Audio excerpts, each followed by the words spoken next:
Hello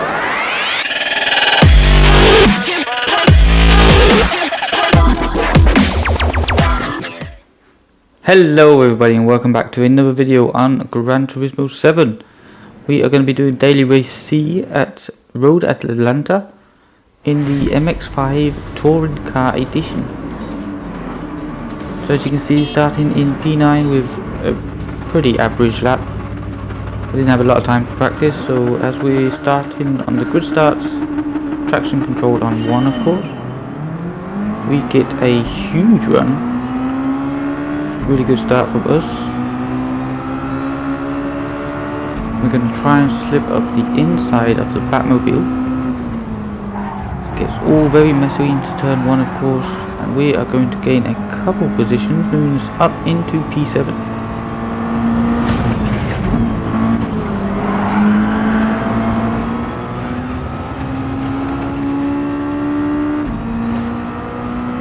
You can see there P6 just getting 2 wheels onto the grass. That's going to compromise it all the way through this section.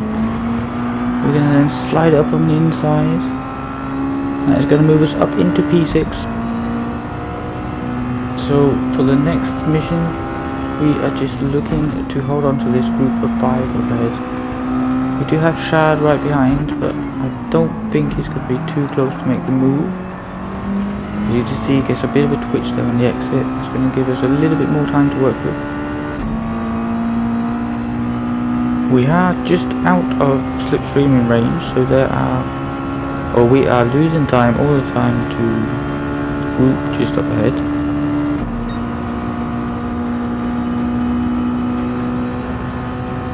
But they are fighting, so we should be able to make up that time in a few corners.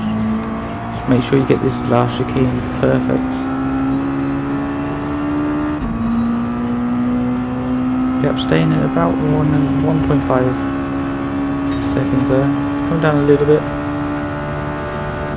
But they are going to go too wide into this first corner here, so we're going to come right up onto the back of the group.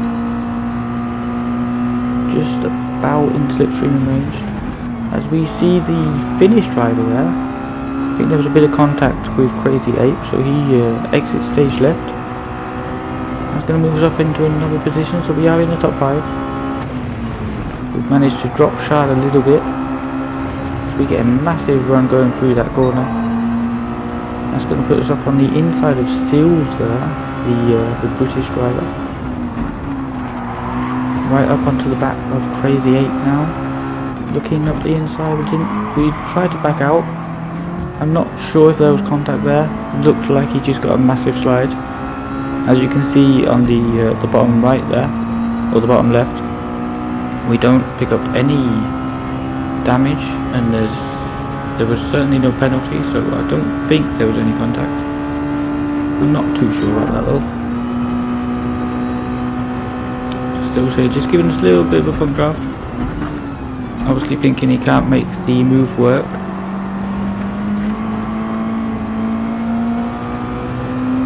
Run all the way up the hill here. Trying to catch up with P2. As we actually set the fastest lap of the race there. I don't think that's going to be too long before that's broken. A 1:29.9 is not the fastest in the world. You can just see P1 pulling a little bit away from P2. So we're going to have to try and catch up as quick as possible. But we just get a massive twitch on the curb there. That's going to shoot us well wide for this next corner. Keeping it out of the wall, making sure we don't get a penalty. And then we're trying to hang on to the back of Sills here. But he's just increased that gap just enough to knock us out of the slipstream. But looking up ahead here, we see P2. He does have a 0.5 second penalty, so that is certainly going to help us.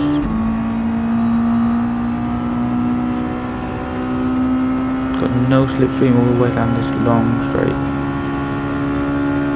P5 is in our slipstream.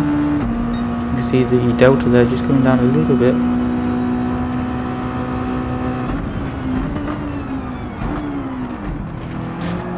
but thanks to that penalty we have caught up to P3. As you see, the leader there just deciding to do some donuts in the middle of the race. I don't really think that's the best line through that corner.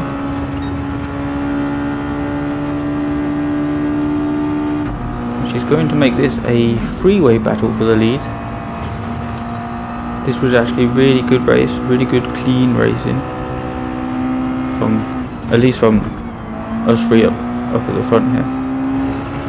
Good respectful racing. That's what we like to see.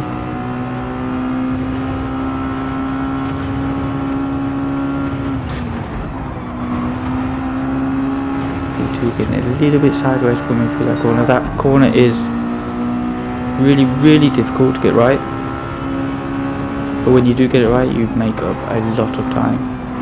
The leader there with a penalty, and at this point we decide not to go for the move here. We don't want to fight with PJ. We want to use PJ. We're going to be using the bump draft all the way down this straight so that we can actually overtake P1 and maybe build up a little bit of a gap going into the chicane. You see, we breezed past like he wasn't even moving. Going carefully into the braking zone, make sure we don't punt him off. That would ruin both our race and his race. Although he does get a poor exit going through the chicane, so we're going to go up the inside.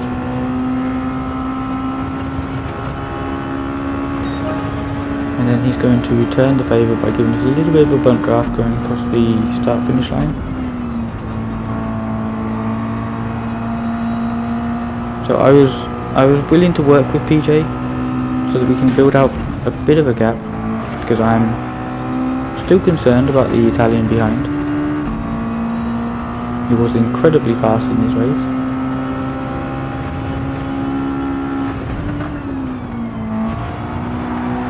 We get a big slide going through there. Luckily P2 went wide, so I do believe that's going to be a penalty for PJ. Make sure we nail these two 90-degree rights.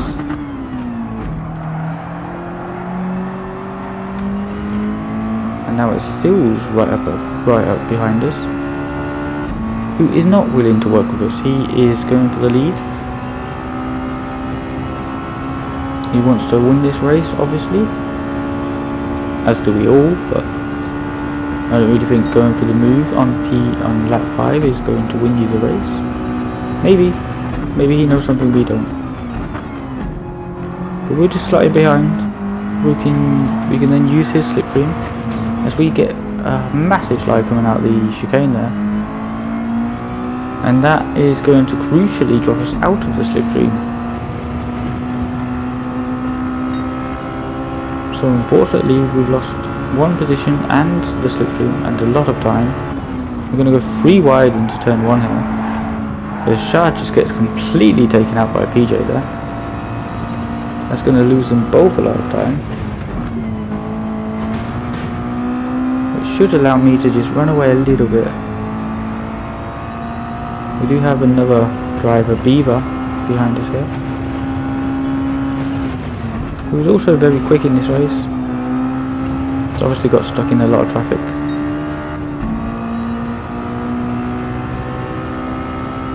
So now we just need to focus on our lines, get our braking markers, make sure we're hitting our points,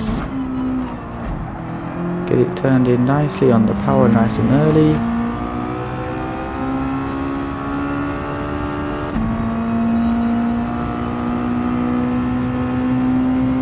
So you can see the leader, they're building up a gap to 3.5. So already all of this fighting between myself, PJ and Beaver, as Beaver there goes for the move, goes for the mega lunge. I saw it coming, stayed out of the way. I was just concentrating on getting the better exit, as we do here. We move up on the inside. I thought he was going to squeeze us, but he gives us just about enough room. So we're going to move up into P2 again, but I know he's going to go for the move, because why not? It is of course a B-rated lobby, So you tend to find with these B-rated drivers that they tend to go for the move in every single corner.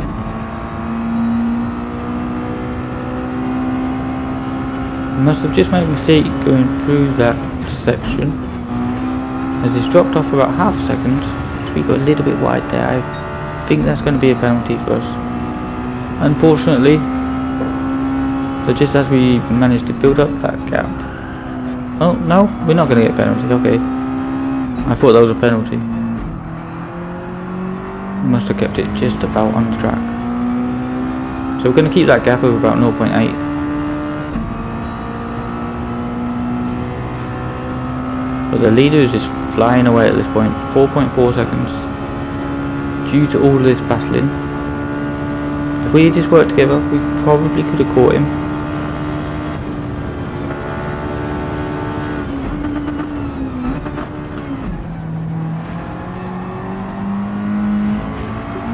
You can see they're going 3 wide there behind us. It's definitely going to lose them a lot of time. But the Italian has made his way back through the pack, so he's going to be catching us at a very high rate of speed, I believe.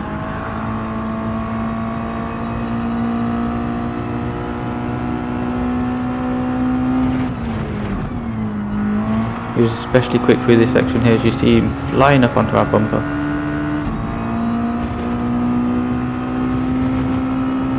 He is still having to defend though from those behind him, so that is working in our favour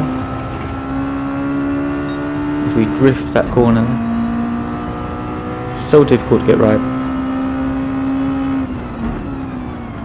At this point I didn't want to fight for the position, because he was obviously the quicker driver. I thought, let's just let him past. Maybe we can use his slipstream, use his speed to try and catch up with P1. I don't really think we're going to have to work, or I don't really think we're going to have to defend from those behind. So we're happy just to work with P2, give him the bump draft, not looking to go for the move. I was trying to show him that I wasn't going to go for the move, as he just swerves into us there in the braking zone. That's going to compromise our exit speed all the way through the chicane, all the way up the hill. And crucially, that is just going to set us outside of slipstreaming range. I'm not really sure why he swerved into us during that braking zone.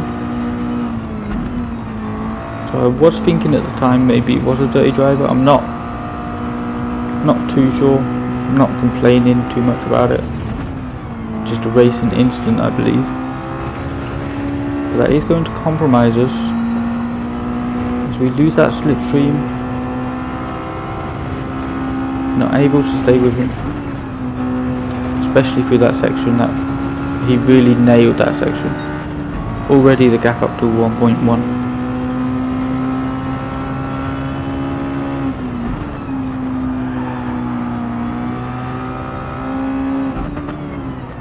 So we turned in way too early here. Luckily P2 went a little bit wide, so that is going to drop the gap down a little tiny bit, but I don't believe it's going to be enough. We are certainly gaining all the way down this long straight.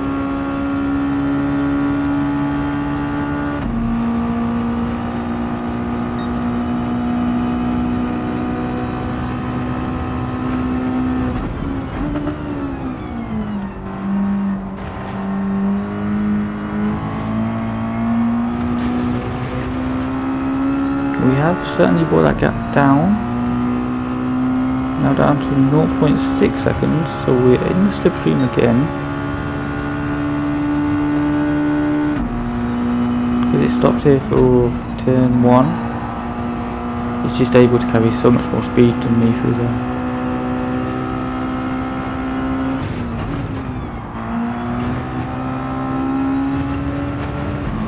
It did make a mistake though going through that section. We're not looking to go for the move, remember, we want to stay behind him. Get a bit of a slide there, that's going to kick us out over to the barrier. Now that is definitely going to be a penalty because I stayed in the throttle that time.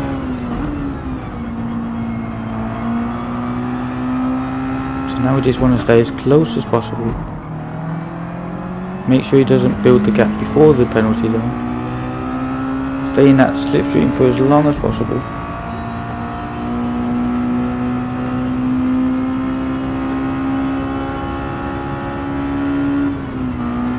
Looks like something happened behind because there is no cars.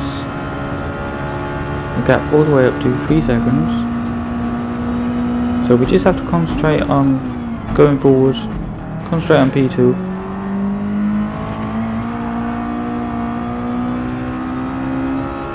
We've got 2 laps remaining. I don't think anything higher than a P3 is possible at this point. You can see we've lost the slipstream to the fastest driver in the race. The leader is 7.5 seconds up in front. So I do not believe that we're actually going to catch him, as I get a penalty there. And I wasn't really sure why. It actually really distracted me because I wasn't expecting it. So that is a mistake that's going to cost us all the way through this section. And then of course it's going to compromise us all the way down the back straight. We're going to lose so much time.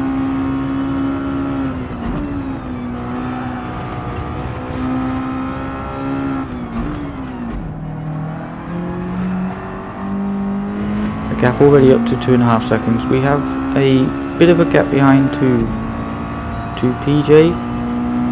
That gap has stayed at about 2 seconds. So we shouldn't lose the position. But that is going to certainly close the gap. You see the gap coming down all the time there. 1.5 seconds, and then into the braking zone. That's going to decrease rapidly. You see the gap there coming down to under 1 second momentarily before moving back up to 1.2.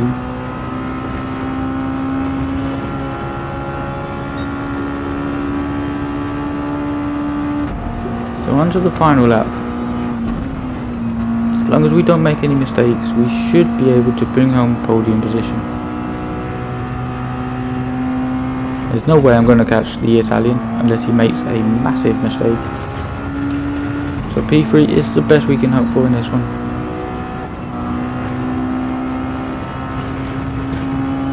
As long as I don't make any mistakes. Keep it on the track. Don't go wide. Don't spin. Don't go into the barrier. And we should be able to pick up a very decent result, of course. Remember, we started in P9. So moving up 6 positions for this one. And this was only my second race of the day, so it's not a bad result. But we should have been up there fighting for P1. Should have been up there with Sills. 8 seconds up the road there. But it is what it is. We made our mistakes, other people made their mistakes. So we just have to live with it. It's still not a bad result. Can't complain too much. As we bring home a P3 for that one. I'm very happy with that result. And that is going to do it for this video. Thank you so much for watching. Don't forget to like the video if you do enjoy the content, and subscribe if you are new. And I will see you in the next video. Bye.